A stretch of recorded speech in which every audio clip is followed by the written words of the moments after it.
بسم الله الرحمن الرحيم. إن الحمد لله نستعين ونستهديه ونعوذ بالله من شرور أنفسنا ومن سيئات أعمالنا. من يهده الله فلا مضل له ومن يضلل فلن تجد له وليا مرشدا. الحمد لله اللي من علينا مرة تانية بإننا نتجمع على طاعته ونتكلم عن الركن الخامس من أركان الإسلام وإزاي نستعد له. وعاوزة أنبه في أول المحاضرة إنك تستمتع وتتعلم تفرح بكل دقيقة بتعدي عليك بتعمل فيها حاجة تخص الحج، وتفتكر إنك مختار من الله وإنك من ضيوفه. افرح وبذلك فليفرحوا. هنقسم برضو المحاضرة لجزئين: جزء قلبي يهمنا فيه حضور القلب وإزاي نروح هناك بقلوبنا قبل أجسامنا، وجزء تاني هنكمل مع بعض رحلة المناسك.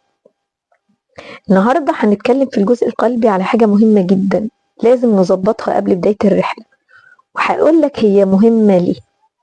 هي فكرة إن احنا ننظف قلوبنا.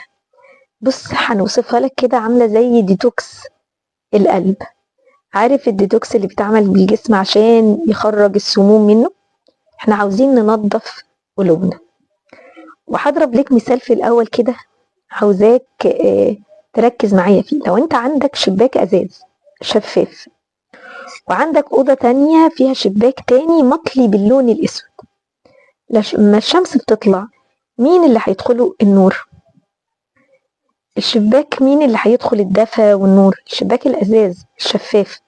طب المطلي بالاسود مش هيدخل فيه النور. ليه؟ لان اللون عامل ستار حجاب. طيب هنا العيب بقى هيبقى في الشمس ولا في الشباك؟ لا، العيب من الشباك.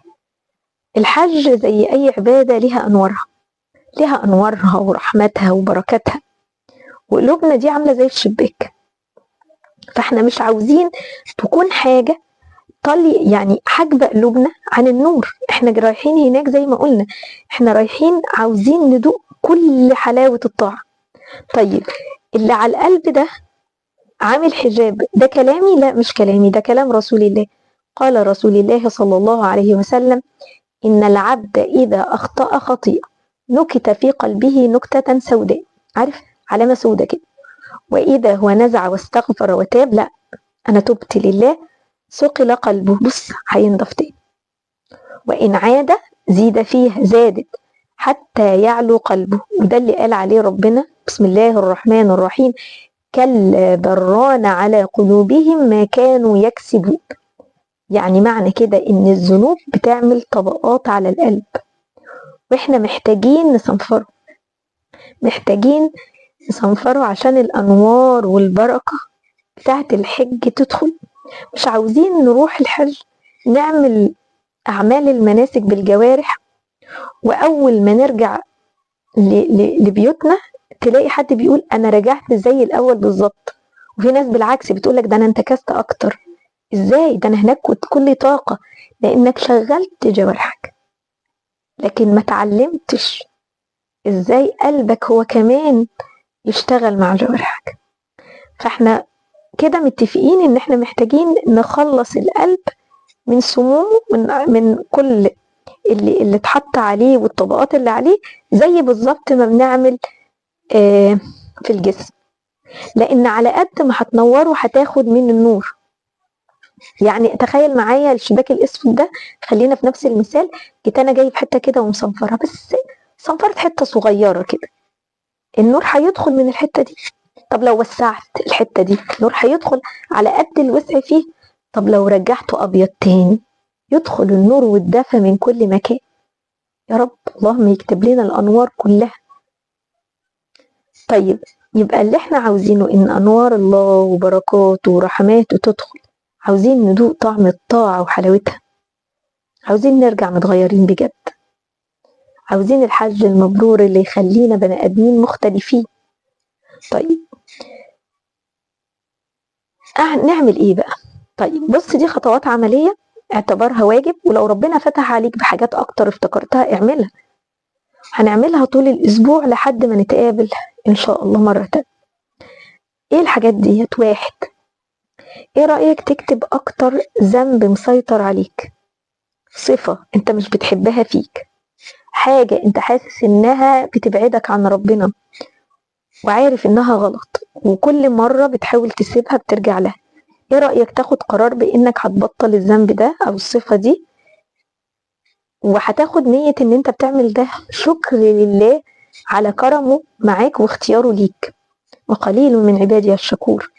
انت هتبقى من القليلين، الصفوة الصفوة دول، واختاره وابدأ ركز قوي ان انت ما تعملهوش، وافتكر كده كل ما تعمله تقول ده انا رايح، ده ربنا اختارني، لا مش هعمل ده، لا لا لا، هشكر ربنا على ده. الشكر على فكرة غير الحمد، الشكر بالعمل والحمد باللسان والقلب، فانت هتشكره بطريقة عملية. انا هسيب ذنوب يا رب كنت ماسك فيها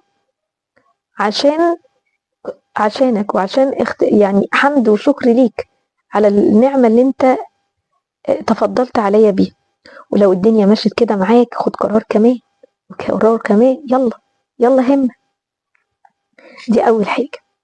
رقم 2، هنبدأ نشوف مظالم العباد. لو في حقوق لناس معانا هنردها، لان من شروط الحج المبرور رد المظالم المادية الملموسة. ما ينفعش يبقى معايا حاجة انا عارفة انها ملك حد واروح الحج وابقى طمعان في الحج المبرور وانا ما ردتش المظالم دي. طب انا مظالمي اكترها ان انا اتكلمت على ناس، خدت مع الخائضين، يعني وقعت يعني عملت حاجة وقيعة بين حد وحد. هنا العلماء قالوا ان انت ممكن ما ينفعش تروح وتعترف ان انت اتكلمت عليه، لان ده ممكن يخلق بين القلوب، يعكر صفو القلوب. طب نعمل ايه؟ بص بقى، اولا هتكتب اسمائهم وتستغفر ليهم كتير قوي، كل ليله كده هيبقوا في جزء ورد استغفار ليهم. الحاجه التانية، لو في حد زعل من حد بسببك هتروح له، دي بقى لازم تعملها، لانك لو كنت السبب في خصومه بين حد، لا دي لازم هتعمل عشان ترجع علاقتهم زي ما كان. طيب لو حاجات عاديه، يعني حاجات بتقولها ما تسببتش في حد، بس انت ذكر اخاك فيما يكره، هتروح في كل وسط تذكر الناس قدامه بأحسن الصفات قدام الناس، يعني تقول عليه كلام حلو قدام الناس. لو قدرت تطلع صدقة باسمه، على فكرة الصدقة أنا مش لازم تبقى حاجة كبيرة، حاجة صغيرة، إن الله يربي الصدقات، بحيث لما تكبر يوم القيامة يبقى ده جبل مثلا عنده من الصدقات اللي يخليه يسامحك، لأن الحج يغفر لك كل الذنوب، لكن دي ذنوب حقوق عباد. حاجة كمان زيادة بقى هناك، اكتب أسمائهم وادعي لهم يوم عرفة، ادعي لهم يوم عرفة، وخد قرار بانك ان شاء الله لسانك مش هيقول كلام عن حد تاني، ومش هنبقى مع اللي هيقولوا عن نفسهم وكنا نخوض مع الخائضين. ربنا يعفو عنا ويسامحنا. طيب رقم 3، طب لو انا المظلوم بقى، انا اللي حد عامل فيا حاجة وقلبي مهموم وشيء، ده انا عاوز اروح عشان ادعي عليه. طيب هنا ربنا كريم مخيرك. اول حاجة لو تقدر تسامح وتعفو اعمل ده، وعلى فكرة ده لمصلحتك مش عشانك انت. ليه؟ تعال نقول لك ليه عشانك، مش بقول عشانه، مش عشان انت هتبقى عاوز تعمل كده عشان انت بقى ملاك وهو، لا لا لا خالص، انت بتعمل ده لمصلحتك، عشان انت بتحب نفسك، عشان انت الأولوية، عشان انت رقم 1 طبعا بعد رضا ربنا. بسم الله الرحمن الرحيم، فمن عفا وأصلح فأجره على الله. تعرف يعني ايه أجره على الله؟ يعني لا سيبها بقى، مش هقول لك أجرها، خليني أنا اللي أكتب لك الأجر. بسم الله الرحمن الرحيم، وليعفوا وليصفحوا ألا تحبون أن يغفر الله لكم. لا يا رب نحب تغفر لنا، احنا كمان عملنا حاجات كتير، فيا رب نحب ان تغفر لنا وسامحنا. بسم الله الرحمن الرحيم، فإن تعفوا وتصفحوا وتغفروا فإن الله غفور رحيم. يعني الحاجات دي كلها هتبقى سبب في الغفران والرحمة. طب لا أنا مش قادر ومش هسامح وانتي مش عارفة اللي اتعمل فيا، لا انت ليك الاختيار التاني، وربنا كريم معاك وقال لك سيبها، بس انا نصيحة مني، عملت كده سيبها لله، يعني وكلت ربنا. فضي قلبك. لما بتوكل محامي وحد يكلمك يقول لك خلاص انا فضيت دماغي، انا اديت المحامي القضيه، ممكن تخليها مع ربنا. ليه بقى؟ لان انا عاوزه قلبك فاضي. انا عاوزه ايه؟ ولله المثل الاعلى، انا عاوزه طبق عشان احط فيه حاجه لازم ما يكونش مليان. فانا مش عاوزاك تروح بقلبك مليان كميه حاجات كره وزعل وحقد وحاجات كتيره قوي، فانا مش عارفه املاه محبه ونور وبركات. فوكله وما تسامحش، بس سيب لي قلبك فاضي بقى، ارميه خلاص، اديتها لربنا، وكلت ربنا. فعشان مصلحتك انا عاوزاك لما تروح هناك خلاص، خلاص سبتها لله. ده رقم 3. طيب رقم 4 اعمل ايه كمان؟ استغفر بقى كتير. خليها ورد يومي لحد ما نروح الحج ان شاء الله، مش واجب اسبوعي. هتحط ورد، الورد ده 100 استغفار مثلا في اليوم، وهتلزم نفسك بيه لدرجة ان انت لو اليوم ده ما عملتش الورد هتعمله تاني يوم 100 مع 100 التانية. فحط اللي تقدر عليه. وهنتفق اتفاق كمان، انا ما ينفعش استغفر ربنا بطريقه استغفر الله العظيم استغفر الله العظيم استغفر الله العظيم. عشان انت لو حد جاي يتاسف لك واحنا بني ادمين، انا اسف اسف اسف اسف اسف وما حسيتهوش انه فعلا قصدها، مش هتقبل اسف. لا ربنا كريم طبعا، بس انا عاوزاك نتادب مع الله. فعاوزاك لما تستغفر ربنا تقول لهم شوف، لو هتعمل 10 استغفر الله العظيم، تفتكر كده ذنب، تفتكر ستر ربنا، تفتكر لطفه معاك، وانك تبقى مستحي قوي. استغفر الله العظيم استغفر الله العظيم استغفر الله العظيم. تستغفر ربنا وانت فعلا فعلا حاسس ان انت مذنب، وان انت عاوز ربنا يغفر لك. والاستغفار هيفتح لك ابواب برضو. بسم الله الرحمن الرحيم، وقلت استغفروا ربكم يرسل السماء عليكم مدرارا ويمددكم باموال وبنين ويجعل لكم جنات ويجعل لكم انهارا. فانت كسبان كسبان. ده اللي احنا عاوزين نعمله الفترة دي. طول الفترة دي هنحاول نعمل الجزء ده مع قلبنا، هنصنفر قلوبنا مع كل فيها، هنصلي توبة يعني ركعتين توبة لله. وهتحطها الزامي قدامك وتعمل لها ورقة وتخطط، تعمل خطة. لو ما خططناش حدث كبير ده زي ده في حياتنا هنخطط ليه؟ ده الجزء الأولاني اللي أنا كنت عاوزاه منكم وعاوزة نعملوه قبل بكتير قوي ما نبقى قربنا من الحج نفسه. يعني نبدأ بقى مع بعض الجزء العملي. يلا نكمل الرحلة. هو احنا كنا فين؟ احنا في الأتوبيس وخلاص داخلين على مكة. يا مكة، مكة اللي الرسول قال عليها والله إنك لخير أرض الله وأحب أرض الله إلى الله. بصوا، أكتر أرض ربنا بيحبها ربنا دعاك ليها، ما أطيبك من بلد وأحبك إليه. ولما سافر المدينة من حب مكة قال اللهم حبب إلينا المدينة كما حببت إلينا مكة. عاوزاك وانت داخل تاخد بالك وتستشعر دي بلد رسول الله، بلد اللي اتولد فيها رسول الله ومشى فيها وقضى فيها شبابه وطفولته. هنا تزوج رسول الله،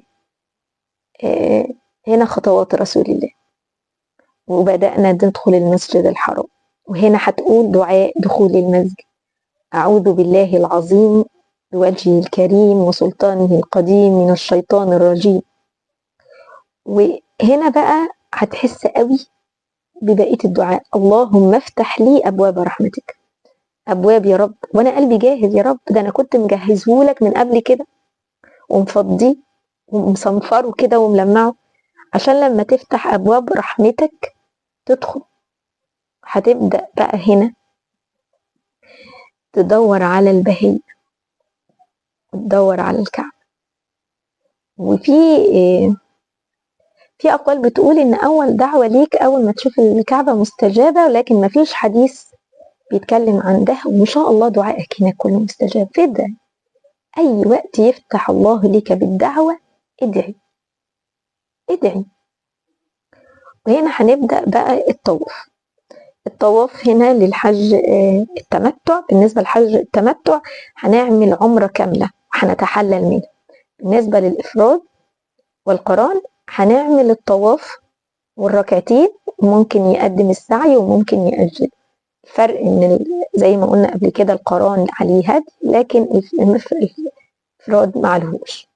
طيب احنا هنبدأ نطوف. قبل ما نبدأ العمرة مع بعض بقى كده والطواف، احنا كنا متفقين ان الشيطان محضر معاك الشنطة وجاي، فخد بالك هيدخل لك من حتت انت بتحبها. فانت هتلاقي ناس ممكن، احنا في الزحام فما تلتفتش كتير للناس. ابن عمر كان بيقول كنا نتخيل الله بين اعيننا، يعني عارف ايه، انا شايف ربنا. فما تنشغلش بحد بقى وتقول اصل دول كان بيتكلم في التليفون. فعلا في ناس بتتكلم في التليفون، وده مش من الحاجات، ودي برضو تعتبر من الحاجات اللي مؤثرة. الرسول عليه الصلاة والسلام قال الطواف بالبيت صلاة غير أنكم تتكلمون فيه فلا تتكلمون إلا بخير. انت التليفون ده ممكن تعمله في أي وقت، جاي في أشرف مكان وتكلم حد بالتليفون، ايه أهميته ووزنه مهما كان قصاد ان انت دلوقتي في معية الله. الطواف صلاة. فابعد عن التليفون، ابعد عن الحكم عن الناس وان انت تنتقدهم حتى بقلبك. احنا غلابة وفقراء، كل واحد لنا مدخل، ويا عالم الشيطان هيدخل لنا فين. فغض النظر عن الناس، كلنا اخطاء، فربنا يكرم الكل ويهدي الجميع. انت دلوقتي في حضرة في مكان تاني مختلف، انت بتطوف على الارض وغيرك فوق. بيت المعمور بيطوف كل يوم 70,000 ملك يدخلون ما بيتكرروش، اللي بيدخل بيجي غيرهم. فانت في مكان يخليك كل تركيزك عليه. بس انا بتشتت. انا هقول لك حاجه بسيطه سمحتها من داعيه شريف شحاته اكرمه. قسم الاشواط بطريقه تخليك تنشغل بنفسك. احنا هنعمل كام؟ 7 اشواط. بنبدا فين؟ بنبدا من عند الحجر الاسود. الحجر الاسود في ركن الكعبه بيبقى ليه علامه كده زي ما انت يعني في صوره هوريهولك.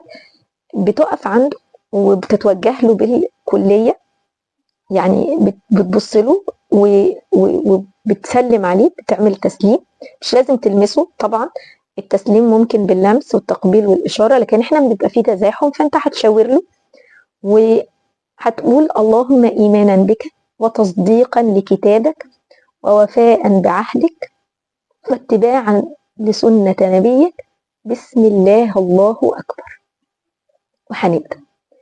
ايه رايك؟ وانت هتاخد بقى الشوط، مفروض كل شوط هيبدا من عند الحجر الاسود وهنقول نفس الكلام كل مره. طيب الشوط الاول ايه رايك؟ ودي مش حاجه اساسيه، احنا بنتكلم على يعني احنا بنتكلم تاني، دي مش حاجه اساسيه، احنا بنتكلم ان ايه، دي نصايح تخليك مركز. الشوط الاول وتحمد ربنا على نعمه، فانت هتلاقي نفسك بقى اقعد افتكر. الشوط التاني استغفر ربنا من قلبك. الشوط الاول حمد، الشوط التاني استغفار، الشوط التالت خليه صلاه على النبي. صلاه على النبي نور كل الشوط. الشوط الرابع شوط حب الله، ادعي بحب الله ونبيه انه يرزقك حب الله والحب النبي كله. الشوط الخامس تكون مجهز دعائك لكل احتياجاتك الخاصة بالدنيا والآخرة. اوعى لا تنسى نصيبك من الدنيا ولا تنسى نصيبك من الآخرة. اوعى تركز على حاجة معينة، سيب الباقي كله انت بتدعو كريم.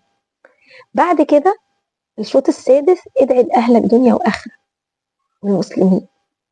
الشوط السابع بقى ادعو بحسن الخاتمة والقبول، انه يرجعك تاني. اللهم ودادا وتكرارا لا وداع، اللهم لا تجعله آخر العهد بيني وبينك، اللهم نظرة رحمة ورضا لا تعذبنا بعدها أبدا. ادعي كده. وانت بتطوف احنا قلنا لازم هتوصل للحجر الأسود، وانا هقول لك حاجة تخليك تستلم الحجر الأسود وانت منتبه الأول. الرسول عليه الصلاة والسلام ليه حديث جميل قوي عن الحجر الأسود، قال والله ليبعثه الله يوم القيامة له عينان يبصر بها ولسانا ينطق به يشهد على كل من استلمه بحق. فانا عاوزاك لما تعمله ما تقولش كده كده انا بعيد، لا استلمه بحق كده وشاور، يعني خد بالك من كل حاجة بتعملها، اعملها بقلبك. احنا بنروح لحد الركن اليماني، هتلاقي فيه ركن كده يعني وانت ماشي كده هتلاقي فيه ركن يماني.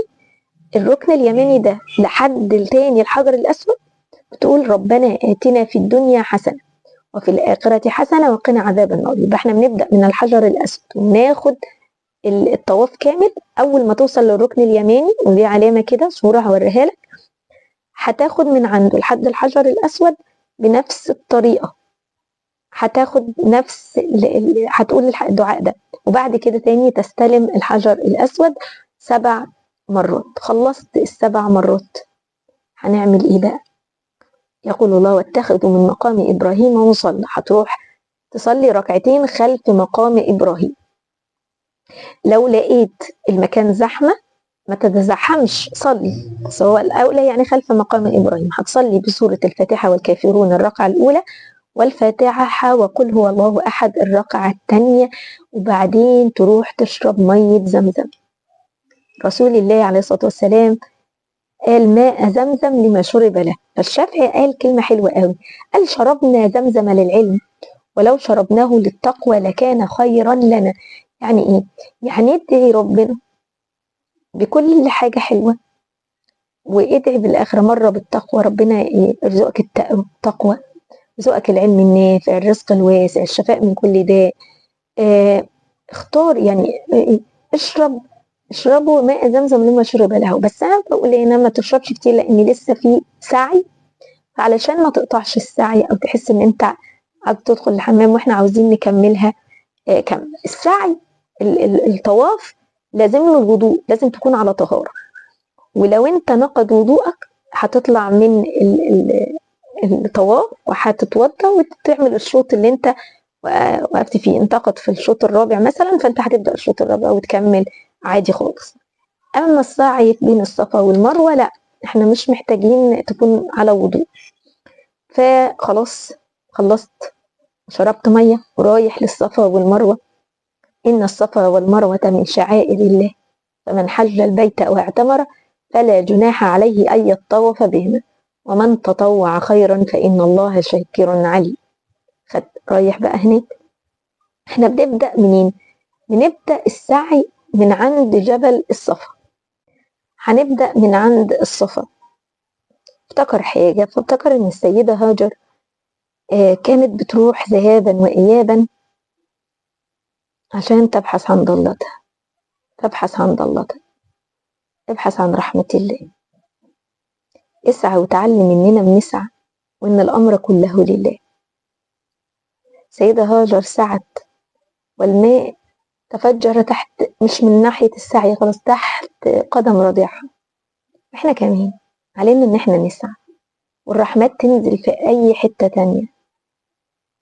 فاستحضر عظمة هنا السعي، توكل على الله. نقف عند يافطة الصفا، ما نتوجه للقبلة كده للكعبة تتشاف من هناك، وبتقول أبدأ بما بدأ به الله لأن ربنا قال إن الصفا.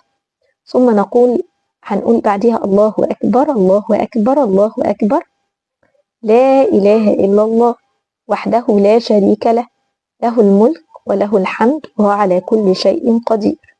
قولها 3 مرات. بعدين هقول لا إله إلا الله أنجز وعده ونصر عبده وهزم الأحزاب وحده 3 مرات. وادعي بقى، وادعي وكرر كل دعاء 3 مرات. واخد الصفا لحد المروة، وانا من الصفا المروة هيقابلني جزء اخضر كده، هتلاقي الرجال فيه بتهرول. كانت السيدة هاجر هرولت في الجزء ده، اسرعت.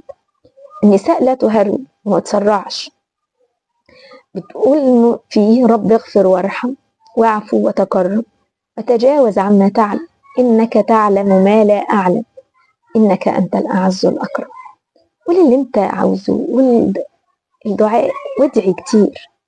هتروح لحد المروة، هتستقبل تاني نفس الكلام، هتقف عند المروة وتقول نفس الدعاء اللي احنا قلنا بيه، تدعي وترجع تاني للصفا. ادي شوط تاني، يبقى من الصفا للمروة شوط ومن المروة للصفا شوط، لان في ناس بتحسب ان من الصفا للمروة ومن المروة للصفا ده شوط واحد. لا، كل مروح من جبل لجبل من الصفا للمروة ده شوط، ومن المروة للصفا ده الشوط التاني. تاني هنقول إن انتقاد الوضوء أو الحيض لا يمنع السعي. بعديها بنعمل إيه بقى بعد ما نخلص؟ بعديها بنتحلل، بتقصي جزء من الشعر، وبتقصير الشعر بتبقى انتهت عمرنا.